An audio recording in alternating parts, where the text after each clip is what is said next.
Welcome, everyone. I'm Megan Doherty, one of your hosts at the Sunflower Podcast. Welcome to this episode of the Sunflower Podcast, a podcast exploring children's palliative care from around the world. Today, I'm joined by Sarah Allan-Wiseman, a social worker based in Ottawa, Canada. So welcome, Sarah. It's so great to have you on the Sunflower Podcast today. Would you like to just go ahead and introduce yourself? Tell us a little bit about who you are and also a little bit your journey into palliative care. Thank you so much for having me. As you said, my name is Sarah Allan-Wiseman. I'm a registered social worker in the province of Ontario. I work at CHEO alongside yourself on the palliative care team, as well as at Roger Neilson House, which is our pediatric hospice in Ottawa. And getting into this work, I started volunteering as a student at Roger Neilson House 7 or 8 years ago now. And I just fell in love with the place. The second I walked in the door and met the staff and volunteers and families and really felt the community, I just knew I wanted to be part of that. That's great. And we've been working there together, you're right, for a number of years. So, many of our listeners are joining us from around the world, and some might know what a social worker is, but the role can be quite varied. In different countries, social workers have sort of a different kind of clinical role. Can you tell me about what you do specifically as a social worker? Absolutely. And you're so right. There's so many different types and aspects of social work, which is one of the reasons I love it. When it comes to palliative care and bereavement, it's really about accompanying families as they're going through this experience with their child, with their family. So when it comes to palliative care, we meet families possibly at the time of diagnosis or at a time where they're trying to find a diagnosis, if there is one, and trying to figure out what's happening with their child and leaning into the trust of the medical team to help them find out what's happening. And that can be a really scary time for folks when they're just trying to understand what's happening. And so we'll join meetings alongside families with the team. We'll help facilitate resources and getting supports in the community, helping to find different opportunities for activities that their child could participate in the community. And really, as I said, accompanying, especially I would say, trying to help foster community. So we're able to provide support groups for that, trying to, through wonderful play, our recreation therapists have all kinds of amazing activities or events that we host to try to help foster that connection, that community. And you talked about you also even make that community by helping them meet other families if they're willing, and if the other family is willing, who might be going through a similar life experience. Yeah, just trying to help people not feel so alone. And what about you also do counseling? I know there's an element to it of that. So you do resources, you do meeting and journeying alongside. You also do counseling. It's an incredibly varied role as a social worker. It is. No day is the same, which is absolutely why I love it. With the counseling, we provide either one-on-one with parents or caregivers, and we provide couples. We can meet with a couple, and we also provide group counseling, both for our families who we follow in palliative care, as well as bereavement groups and bereavement counseling for parents as well. When I say parents, I'm sort of umbrella terming parents, caregivers, etc. So we're really able to support the family as a whole. And that's amazing. We know that in palliative care, we need that support, right? It's not just, I always say, it's not just an illness that affects the child. It affects their whole family, their community, their loved ones. And it seems like the social work approach is so holistic to that, which I love. Yeah, that's a beautiful way of putting it, really making sure the whole family is looked at. So we're here to talk a bit more about grief today, because I approached you and said, Sarah, I don't know as much about grief as you do. I think a lot of our listeners are really interested to hear a bit about grief. Can you first just start by defining grief and mourning for us, just to make sure we all know exactly what these terms mean? Absolutely. I do want to just say a strong acknowledgement to all the families that I've accompanied along the way who have helped me learn about grief and mourning and build on, my own work and personal experiences. So when we're talking about grief in life, we form attachments to and bonds to people, to places, to things.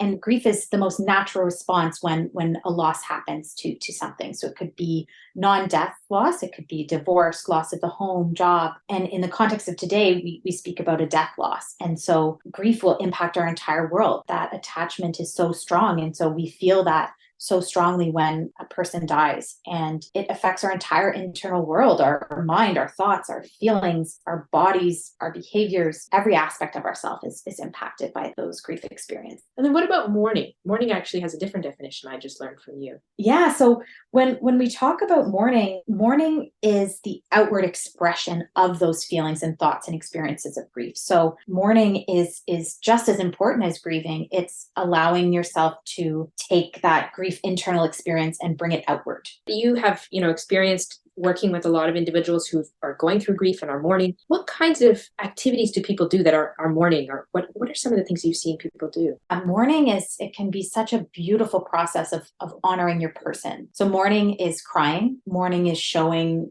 tears. Mourning can be so creative. It can be art, be expressing your grief through dance, through paint, through drawing, through journaling, sitting down and having a coffee with someone and telling them about your person. It can be gathering people together to share stories. It can be little moments of beautiful connection and mourning, and they can be the big grand expressions, the rituals we know, funerals or ceremonies in that way. So it can be so many different things. And you were saying to me earlier, it's sometimes about honoring your child's legacy. And this might be a new concept for some of our listeners. What's this idea of legacy? What does this mean for people? How do you explain that? Legacy is such an important part. And parents will often say, how can I continue my child's legacy? How can I make sure that my child's name and story and life continues on, that people continue to hear about my child? And I think that's such an important piece of ongoing connection. When you're grieving someone, it's ultimately about connection. You want to keep connected to that person so fiercely. And I think that mourning and having that legacy piece can be a way to remain connected. There can be ways that you include your family and friends in your child's legacy. There's been some beautiful ideas I've heard of, bringing people together for a walk every year in your child's name, creating a scholarship fund, if that's something that you could do. One I heard recently, which I just loved, was a parent says their child's name is their coffee order, so that when their name gets called out, they say their child's name. And so they get to hear that from someone. So there's just beautiful ways to honor your child. Shows how unique all of our grief experiences are. Absolutely. I think that's a really important point to make, actually, the notion that grief is so individual and so unique. And so as humans, we naturally want to compare and to try to dissolve some of that comparison, because grief is so unique. You could be grieving, the same person, you could be grieving the same child. And yet, just as your relationship during their life was unique to you, so is your relationship in grief to that person. And we also talk about this aspect of grief that is anticipatory grief, which is a slightly different idea. Can you explain that? Absolutely. I think anticipatory grief is such an important concept and experience to name, especially with our families that we accompany in palliative care. Anticipatory grief is the notion that you can be grieving long before somebody actually dies. And so you can be feeling these emotions, having these thoughts. You start dreaming about your child's life from the moment you find out you're pregnant, probably even before you find out you're pregnant. You might be dreaming about what your child's life will look like, what your family's life will look like. And so when you find out that your child has died, when you find out that your child has a life-threatening diagnosis, your whole world changes instantly. You might start grieving those life events that your child may not experience. It could be grieving the fact that they may not speak or be able to walk. It could be grieving the fact that they won't be able to have a family of their own. There are so many unique aspects that you won't get to see them play a sport or play an instrument, and that you need to rethink, how can I involve my child in this world in different ways? And I've seen the most incredible creativity through our families of how to create such a beautiful world around their child, and to acknowledge, I think, the fact that both of those things can be true at the same time. You can be grieving and devastated that this is happening to your child, to your family. And at the same time, you can be present and in the moment with your family and child and create that world for them that is so meaningful and valuable. And I can imagine that parents could have that experience of anticipatory grieving, even if their child doesn't die, but they have it for the loss of what they were expecting, and that has changed. Like how you're saying, you imagine from the time you're pregnant or even before, when you're thinking about having a child, the life that you might have with them, and then that suddenly that changes. Absolutely. Such a beautiful point. Yeah. And you talk a lot about, in your counseling, you use the idea of self-compassion. Can you tell us more about what that is? Self-compassion is so critical. It's essentially turning turning that kindness and care inward. So often we're so quick to give and give that compassion to others. If you have a friend or family member who, in the context of this conversation is grieving, we give that support outward and that kindness. And yet we're not always as compassionate inwards towards ourselves, and in fact can be so hard on ourselves. And so giving yourself that permission to feel your feelings, to grieve. Your life has changed, and it's so imperative to give yourself that care, tend to yourself, and nurture yourself in your grief, and give yourself that permission to just not hold yourself to a high standard, because you're doing the best you can with what you have. It sounds like it would weave its way through so much of what you work through with parents in your counseling, I imagine. Can you tell us about some misconceptions about grief? I think there's a number of misconceptions that are out there about grief, sort of in the media, and we kind of absorb them into our culture. And what are some of the ones that you come across? We could do a whole podcast on misconceptions about grief. Big one is that grief is predictable, grief is clean, it happens in stages. That's been a really popularized and as you said, really present in the media sense. I think it's the 5 stages of grief. And that was a really well-meaning piece of research that in fact was speaking about the dying process, and not in fact meant to be a confining structure for grief. And yet that's what we hear about so frequently. So a lot of some of the misconceptions I speak about with people is that grief is messy. There is no timelines. You might feel one thing one moment and in 30 seconds feel something so different. And that's totally normal and okay. Just as you love your person your whole life, there might be parts of you that will grieve their absence your whole life too. And that's okay. You may notice shifts and changes in how you hold and carry your grief. For anyone who's visual, there are some beautiful images out there that you can see of your life grows around your grief. Your grief doesn't shrink in time. Your life grows around it. That idea that, your love never ends, your grief may never end is so powerful, I think. Yeah, they're interwoven. Many of us in palliative care, we interact with a lot of people who are grieving. It can be so challenging, and we're not all equipped like you. What are some tips you have? What can we do that will support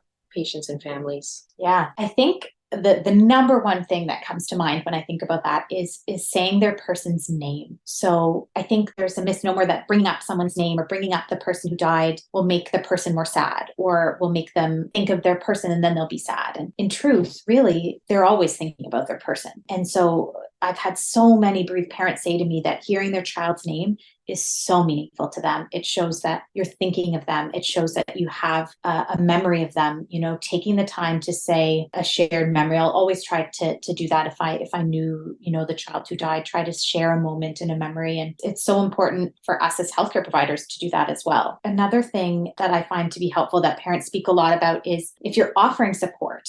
So if this is, someone's grieving in your personal life, or if there's a way within your professional role too that you can offer support, offer tangible and specific ideas. So if someone says, call me if you need anything, it's so well-intentioned, and yet that leaves it to the grieving person to think of something. So many parents describe, I don't know my left from my right now. I can't possibly think of something I need. And so, examples such as, I'm going to the grocery store, send me your list and I'll pick up your groceries and leave them on your porch. I'm going to cook you dinner the first Monday of every month for 6 months. And then, we'll revisit it after that. Really thinking of things that you can offer and follow through with. And that puts also some choice for that person. I think the last sort of main piece that comes up a lot is avoiding the instinct to try to make it better, or to try to fix something with words. When, in fact, as we've talked about, grief can't be fixed. Grief is the most natural and appropriate thing that needs to be felt and held and supported. And so one of my favorite quotes by Jack Stocklin is, perspective change needs to happen. The goal of hanging out with someone in grief isn't to cheer them up. It's to help them know that they're not alone. And I think that's a beautiful capture of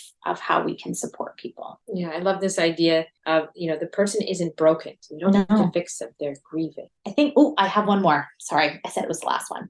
One more is trying to avoid euphemism. So trying to avoid expressions. I think especially if there are children around, avoiding things such as they've gone to sleep, they've passed away. These can be confusing to kids and quite frankly, sometimes to adults as well, right? Because a child might think, well, if they've gone to sleep, then, they're going to wake up, or what's going to happen to me if I fall asleep. So it can really create some challenges there. So I'm a big fan of using words like death, died, dying, and really making sure that we're trying to avoid euphemisms whenever possible. That's a good point. Yeah, we often just use those in the colloquial, in the vernacular language, but really they can be very confusing for children. And children are so concrete and direct, young children. So, if you just say that person died, that's very clear to them. What about our own grief as healthcare providers? We form really strong bonds and attachments with families that we care for, especially in palliative care. How do we navigate that? Yeah, I think that's so important to say out loud that we grieve our patients. We grieve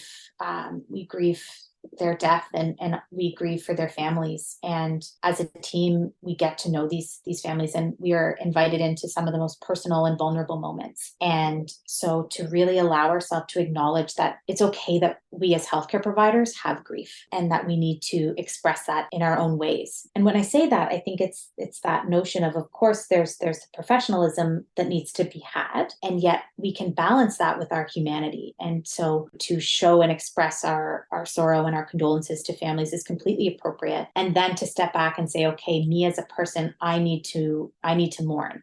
So finding a ritual or a way to honor patients who have died. Is that going home and lighting a candle? Is that playing a song or watching a show that that patient loved? Is that speaking and taking time to sit and reflect with your colleagues or trusted family or professional supports about how that person has impacted you, or that family? What has that family taught you in your personal or professional lens? And allowing ourselves to really process these real emotions and recognize that what we do can be really challenging and painful, and we're allowed to feel those things. And also recognize that that's why so many of us are in this world, is that we truly have a passion to continue to support people through these moments of their life. Thank you, Sarah. It sounds like you have such a passion for this work, and thank you for taking the time to just share that with us. And I think we've all taken away some really great tips. Do you want to just read that quote again? So Jack Stockland says, "A perspective change needs to happen. The goal of hanging out with someone in deep grief isn't to cheer them up.